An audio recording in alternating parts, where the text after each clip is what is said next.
Hi, my name's Steve. Welcome to Leo Bay. What we're up to today is fitting a solar system on this lovely old Tech 5. Customer kept getting problems where the engine battery would go flat and you had to keep jump starting it. So we've come up with a decent 2 battery system solar kit, 160 watt. And if you come over and have a look, you'll see on the roof, semi-flexible 160 watt solar panel, which is Sika flexed to the roof so it doesn't fly off.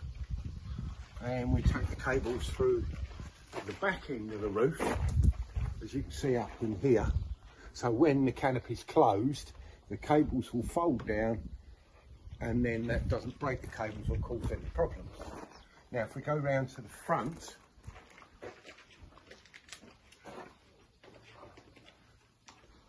you'll see in here we've fitted a PWM dual battery controller. So you've got battery 1 and battery 2 and the solar panel.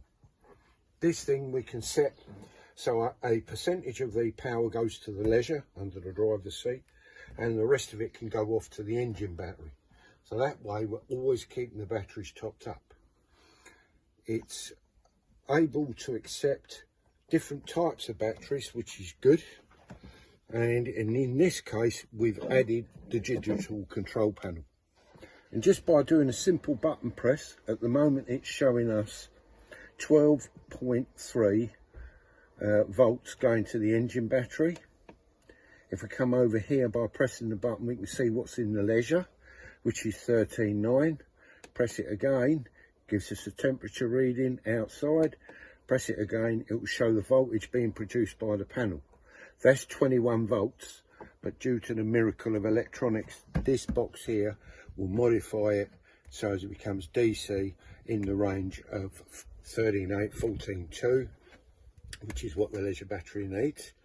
So with this system installed, you're good to go forever. Thanks ever so much for watching, and I hope we've been of some help to you. Bye for now from Leo Bay.